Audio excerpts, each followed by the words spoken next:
Considérez un scénario où l'on est dépouillé de tout bien-être physique, et même de ses proches, non en raison d'un péché, mais comme un test de la foi. De tous les textes des Écritures canoniques, le livre de Job est souvent perçu comme le plus troublant. Pourtant, malgré la complexité et l'apparente injustice de ce récit, il est également reconnu comme un chef-d'œuvre philosophique. Ce documentaire a pour but de vous éclairer sur les raisons pour lesquelles ce texte mérite d'être étudié comme l'une des plus grandes œuvres de réflexion jamais écrites. Nous explorerons l'intégralité de l'histoire de Job, qui, bien qu'appartenant à la littérature de la sagesse de l'Ancien Testament, soulève des questions fondamentales sur la nature de la souffrance et la justice divine. Ce texte s'intéresse à des interrogations existentielles majeures, mais le livre de Job, quant à lui, aborde la plus fondamentale. La raison pour laquelle les individus vertueux subissent l'adversité. Il explore ce sujet par le biais d'un récit saint. L'histoire de Job, un homme qui perd tout sans avoir commis de faute. Le livre est structuré de manière distincte. Un prologue et un épilogue, rédigés en prose accessible, encadrent le corps principal de l'ouvrage,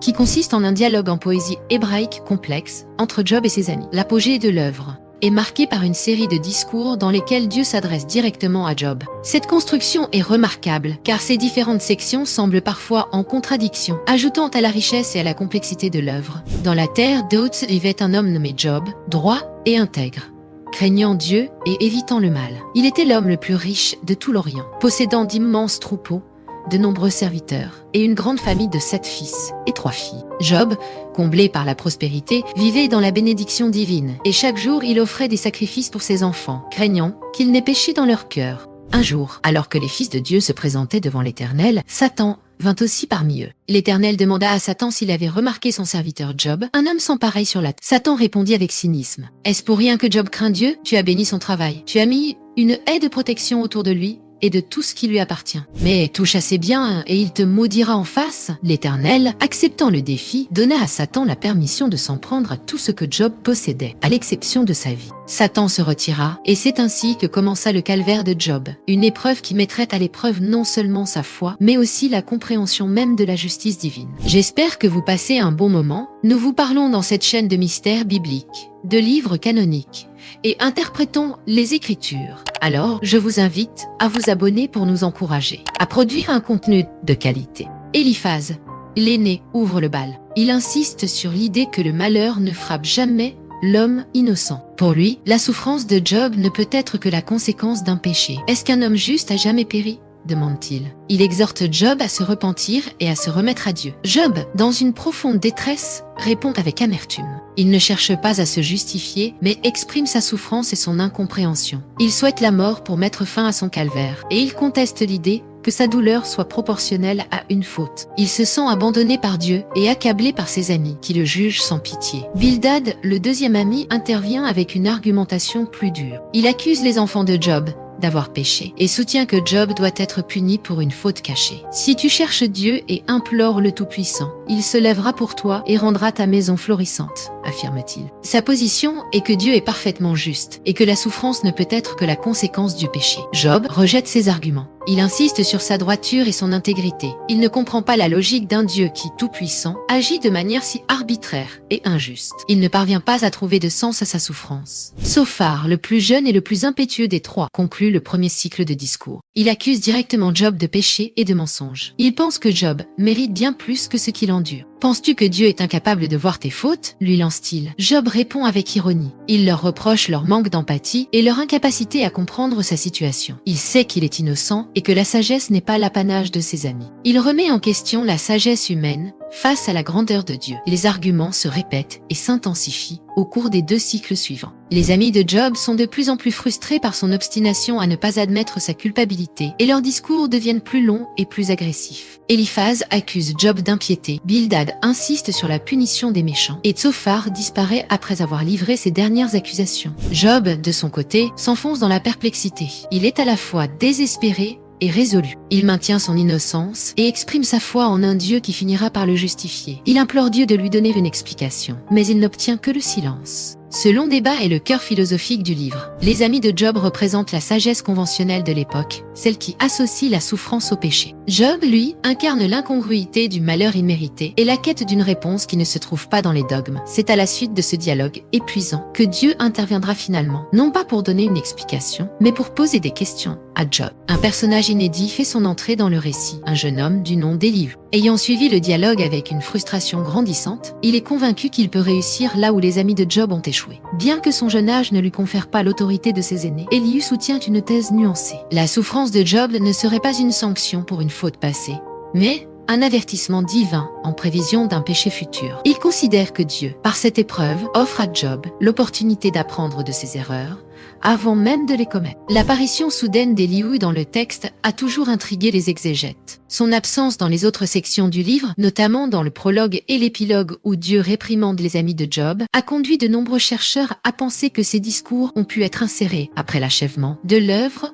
originale. On pense qu'il s'agirait de l'ajout d'un auteur ultérieur, peut-être plus jeune, qui cherchait à réprimander l'arrogance de Job qui, en critiquant son créateur, montrait un comportement considéré comme impie. Un événement surnaturel se produit. Le ciel s'obscurcit et un tourbillon se matérialise, annonçant l'apparition de Dieu. S'adressant directement à Job, le Créateur interroge: qui est celui qui assombrit le conseil par des paroles sans connaissance? Dieu, ayant écouté les débats, exprime son insatisfaction face aux propos de Job et intervient pour remettre les choses en perspective. Au cours des discours qui suivent, le Seigneur guide Job à travers l'univers, lui révélant son infinie petitesse. « Où étais-tu quand j'ai posé les fondations de la terre ?»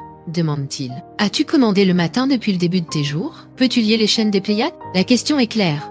Un simple mortel, comme Job, a-t-il le droit de remettre en question son créateur? La leçon de Dieu continue avec une excursion à travers le règne animal. Il défie Job de prouver sa connaissance et son pouvoir sur le monde qu'il a créé. Sais-tu quand les chèvres des montagnes mettent bas? Observes-tu la naissance des biches? Le bœuf sauvage est-il prêt à te servir? Ces interrogations démontrent que la sagesse et le pouvoir divin sont bien au-delà de la portée de l'homme. La démonstration de la puissance divine se poursuit par la présentation à Job de deux créatures colossales. La première, le Béhémoth, est décrite comme la bête de la terre. Dieu la présente comme une créature d'une force incommensurable. « Voici le Béhémoth que j'ai fait comme toi. Il mange l'herbe comme le bœuf.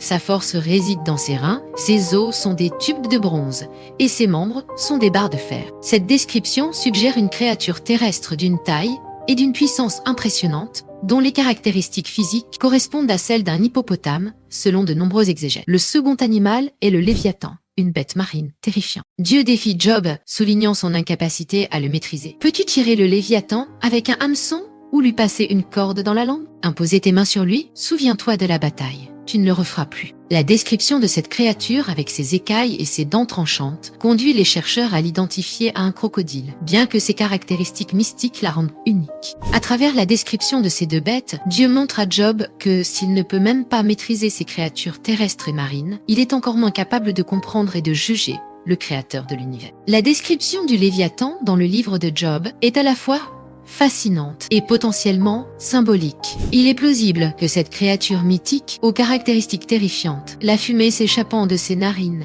et des flammes jaillissant de sa bouche, soit inspirée des mythes du Proche-Orient ancien, où de gigantesques serpents des mers étaient vaincus par des divinités primordiales. Ce motif, connu sous le nom de bataille primordiale ou Chaoskampf, est récurrent dans l'Antiquité. Cependant, dans le récit de Job, Dieu ne semble pas s'opposer au Léviathan, mais le présente plutôt comme un être sauvage et redoutable, incarnant la puissance brute de la création. C'est avec la présentation du Béhémoth et du Léviathan que Dieu conclut ses discours divins. Il a exposé à Job la complexité et la majesté de l'univers, plaçant la condition de l'homme mortel en perspective. Si cette démonstration de puissance est impressionnante, elle ne répond pas directement à la question initiale de Job. Pourquoi de mauvaises choses arrivent-elles aux bonnes personnes? Job, qui a longuement protesté contre ce qu'il considérait comme une injustice divine, reçoit une réponse qui paraît, de prime abord, déroutant. Le silence de Dieu sur les événements du prologue est particulièrement intrigant. Il n'explique jamais le pari avec Satan et ne justifie pas la souffrance de Job. Le message est peut-être plus profond. L'univers ne fonctionne pas selon les règles de justice que l'humanité a conçues. La sagesse divine ne se mesure pas à l'aune de la logique humaine. Et c'est ce point, peut-être, que Dieu voulait faire comprendre. Après la manifestation divine, Job prend finalement la parole. Il prononce alors ce qui constitue l'une des répliques les plus énigmatiques de l'ensemble de la Bible. « Je t'avais entendu par le oui dire, mais maintenant je te vois. C'est pourquoi je me méprise et je me repens sur la poussière et la cendre. »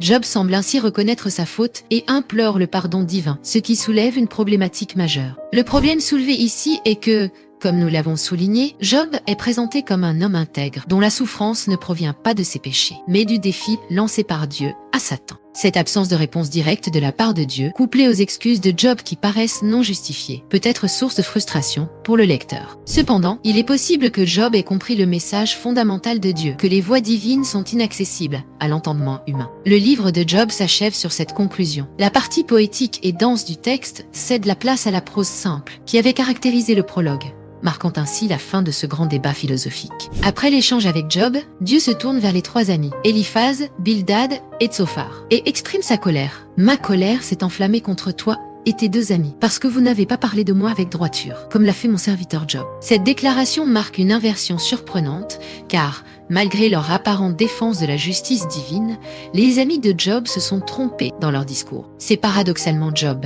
qui a osé questionner et même critiquer la justice divine, qui est déclaré avoir parlé avec droiture. Cependant, cette validation divine de Job peut sembler déconcertante. Tout au long de l'histoire, Job a accusé Dieu d'être un ennemi, de faire preuve de violence et de cruauté. Mais il a aussi parlé avec une honnêteté brutale, en disant ce qu'il pensait vraiment, alors que ses amis répétaient des clichés de sagesse. Le livre approche de sa conclusion, mais l'histoire réserve un dernier rebondissement. Après que Job ait prié pour ses amis, le Seigneur a rétabli sa situation et lui a donné le double de ce qu'il possédait auparavant. Il a retrouvé de nouveaux troupeaux, des serviteurs et même une nouvelle famille, bien que le texte ne mentionne pas explicitement la guérison de sa santé. En fin de compte, l'histoire se termine comme un conte de fées. Job a vécu 140 ans de plus, a vu 4 générations de sa descendance et est mort vieux et rassasié de jours. Le livre de Job est un récit complexe dont la trame s'étend du pari cosmique entre Dieu et Satan jusqu'au dialogue philosophique et aux images puissantes des discours divins. La question fondamentale que pose ce livre est de savoir s'il apporte une explication à la souffrance des justes. Si l'on considère certaines parties de l'œuvre de manière isolée, la réponse semble évidente. La souffrance est le résultat d'un pari divin. Cependant, cette perspective change radicalement au fil des dialogues. Pour les amis de Job, sa souffrance est une simple punition pour un péché commis, tandis que pour Job, c'est l'expression d'une injustice inhérente à la création. Le livre de Job, souvent perçu comme la narration la plus injuste de la Bible, est une œuvre qui invite à la réflexion. J'espère que cette présentation a suscité en vous le désir de vous plonger dans ce texte ancien. Sa lecture ne prend que quelques heures, et un lien est fourni dans la description pour ceux qui souhaitent s'y lancer. Un aspect notable de l'histoire est la disparition d'un personnage clé, Satan. Pour ceux qui s'intéressent au sort de cette figure énigmatique, nous préparons actuellement une vidéo où le destin de l'ange déchu sera examiné en détail. Je vous remercie de votre attention. J'espère sincèrement que cette présentation a répondu à vos attentes. Si vous avez trouvé ce contenu pertinent et que vous souhaitez découvrir d'autres sujets similaires, n'hésitez pas à l'indiquer en laissant un j'aime et en partageant votre avis dans la section des commentaires.